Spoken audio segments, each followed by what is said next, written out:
The Hotel Freezer Party. On September 9th, 2017, 19-year-old Kenika Jenkins heads to a late-night hotel party in Rosemont, Illinois. She and her friends arrive at the Crown Plaza, Chicago O'Hare, squeeze into a small room, blast music, and film themselves for social media while the night outside turns cold and quiet. In the videos later shared online, Kenika looks cheerful at first, then more and more unsteady. Her speech slurs, her eyes go glassy, and she leans on the wall to stay upright. Shortly after midnight, she hands her phone and car keys to a friend and walks out, planning to return in a moment. When her friends finally realize she is missing, they search the floor and the lobby but cannot find her.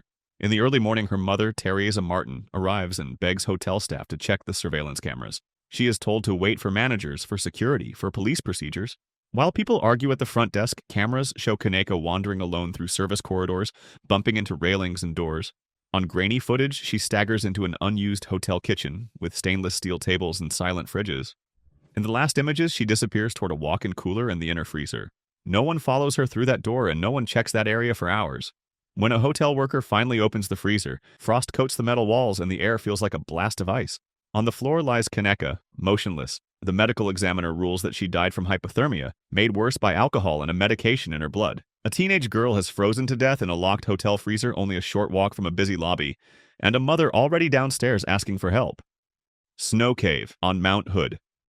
On December 10th, 2006, 53-year-old architect and climber Kelly James crouches in a snow cave high on Mount Hood in Oregon. His backpack lies beside him, his cell phone battery is almost dead, and outside hurricane-force winds drag snow across the ridge. The cave keeps him out of the wind, but the cold is slowly soaking through the walls and into his body. Days earlier, he had started the climb with his friends Brian Hall and Jerry Nico Cook. The forecast looked acceptable and the route familiar. They expected to reach the summit and descend in a single push. Instead, a violent winter storm slams into the mountain, turning the slope into a white void where they can barely see their own boots. To survive, the men dig a snow cave into the slope. At some point, Brian and Nico decide they must leave and try to bring rescuers back. Kelly, injured and exhausted, stays behind in the cramped shelter. Before they disappear into the storm, they speak briefly about their families and promise they will return. From inside the cave, Kelly manages one last phone call to his wife, Karen. The signal is weak, but he tells her that he is trapped by the storm and that his partners have gone for help.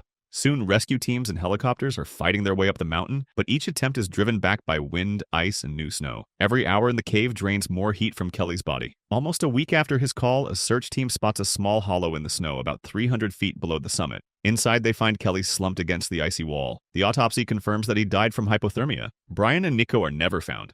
The snow cave that first saved Kelly from the storm has become his frozen tomb. Boys on the Frozen Lake. On December 11th, 2022, 4 boys from Kingshurst in Solihull, England, walk toward Babbs Mill Lake, a small artificial lake in a local park. 8-year-old Finley Butler, his 6-year-old brother Samuel, their cousin Thomas, and their friend Jack Johnson see the frozen surface and think of games, not danger. Bare trees ring the water under a gray sky. A thin skin of ice covers the lake, dusted with frost that makes it look stronger than it is. The boys throw sticks, watch them slide, then take careful steps onto the ice near the shore. Each step that holds makes the next one feel safe. Soon the lake is their playground. They run, slide, and laugh, their voices carrying over the quiet park. Then a sharp crack cuts through the air. Fractures race under their boots like spider webs. Within seconds, the ice gives way and all 4 boys plunge into the black water. The temperature is just above freezing. The shock seizes their lungs, cold burns their skin, and every attempt to breathe risks pulling in water. They claw at broken edges that crumble in their hands. People on the bank shout and call emergency services. Some move closer but are warned that stepping onto the same thin ice could mean more victims. Firefighters in dry suits enter the lake and pull the children out one by one. On the shore, they perform CPR under flashing blue lights. The boys are rushed to hospitals, but Finley, Thomas, and Jack cannot be saved that day. 6-year-old Samuel dies a few days later from the effects of cold and near drowning. At the inquest, the deaths are ruled a tragic accident caused by thin ice. The community covers the fence beside the lake with flowers, photos, teddy bears, and handwritten notes. Babbs Mill Lake becomes a warning that winter ice on small lakes is far more fragile than it looks from the path. Locked in the Arby's freezer. On May 11th, 2023, 63-year-old manager Nguyet Lay unlocks the door of an Arby's restaurant in New Iberia, Louisiana. She is a mother of 4, temporarily working at this location, where one of her sons also has a job. The dining room is dark, the kitchen is quiet, and behind it hums a walk-in freezer meant to keep food safe at sub-zero temperatures. Her morning routine is familiar. Check deliveries, move boxes, prepare for the day. But workers have complained for months that the inside handle of the freezer door does not work properly. They prop it open with boxes, use makeshift tools, and warn each other to be careful. In a room kept around -10 degrees, a faulty latch is more than an inconvenience. That morning, Nguyet steps into the freezer and pulls the door closed. When the lock clicks, the workspace turns into a cage.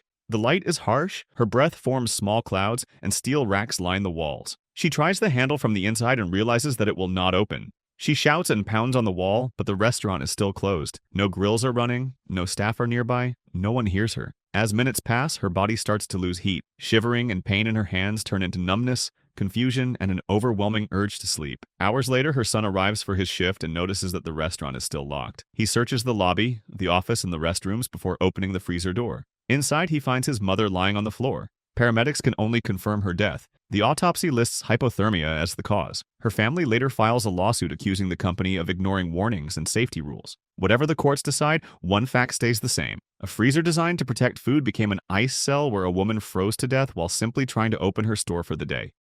Thin ice in Utah. On January 27, 2025, 14-year-old Samuel Creel walks to Glassman Pond in South Ogden, Utah, with a friend. Sam is a 9th grader who loves video games, computers, and the idea of one day becoming a police officer. On this winter afternoon, he just wants to fish on a quiet neighborhood pond. Glassman Pond is small, but several meters deep in places. After many freezing nights, the surface is covered with ice and snow that hides cracks and weak spots. For two teenagers with fishing gear, the white sheet looks solid enough to walk on. They step onto the ice and move farther from shore. Two other teens watch from the bank. Then a loud crack echoes over the water. The ice under Sam and his friend splits and drops them into the dark pond. The cold shock steals their breath. Sam cannot swim. Both boys fight to reach the broken edge, but the ice crumbles in their hands. One manages to pull himself out and crawl toward safety. The teens on the bank react fast, lie flat on the ice, and use their rods to drag the surviving boy to shore. For Sam, there is only a widening hole of black water. Firefighters, police, and rescue divers rush to the scene. For nearly 2.5 hours, they search the freezing pond until they find Sam and bring him up. He is airlifted to a hospital and then to a children's hospital, but doctors cannot reverse the damage from cold and near drowning. Sam dies later that day. His family describe him as a loving big brother with a huge heart. Officials warn again that snow-covered ice can be dangerously thin even in deep winter. For those who knew him, the small neighborhood pond is now the place where a boy who dreamed of wearing a badge vanished under ice that only looked safe. Snowbound in Oregon. On November 25, 2006, 35-year-old tech journalist James Kim starts the drive home from a Thanksgiving trip with his wife Kathy and their daughters, 4-year-old Penelope and 7-month-old Sabine. He reviews gadgets for a living, but today he is simply a father, taking what looks on the map like a scenic shortcut through the mountains of southern Oregon. Instead of staying on the main coastal highway, James turns onto Bear Camp Road, a narrow route through remote forest. A winter storm builds, heavy snow begins to fall and soon covers signs and sidetracks. The road becomes an icy ribbon, and the family car eventually gets stuck on a smaller spur far from towns and cell phone coverage. That first night, they sleep in the car, running the engine from time to time to stay warm. In the following days, they ration baby food and snacks, light small fires, later even burn tires to signal for help. Snow piles up around the vehicle like a slow-moving wall, and no other cars appear on the buried road. After about a week, with fuel and food running low, James decides to walk for help. On December 2nd, he kisses Cotty and the girls, puts on light clothes and regular shoes, and follows the road on foot, believing the nearest town is only a few miles away. In reality, the terrain ahead is a maze of canyons and icy creeks, and the snow is waist-deep in places. While he struggles forward, worried relatives alert authorities, and the search effort grows. Cell phone experts narrow the search using a faint signal from an earlier call. On December 4th, a helicopter pilot spots the stranded car, and rescuers fly Cady and the children to safety. 2 days later, another team traces James's footprints through the wilderness and finds his body in a shallow creek bed. The medical examiner rules that he died from hypothermia after days of exposure and exhaustion.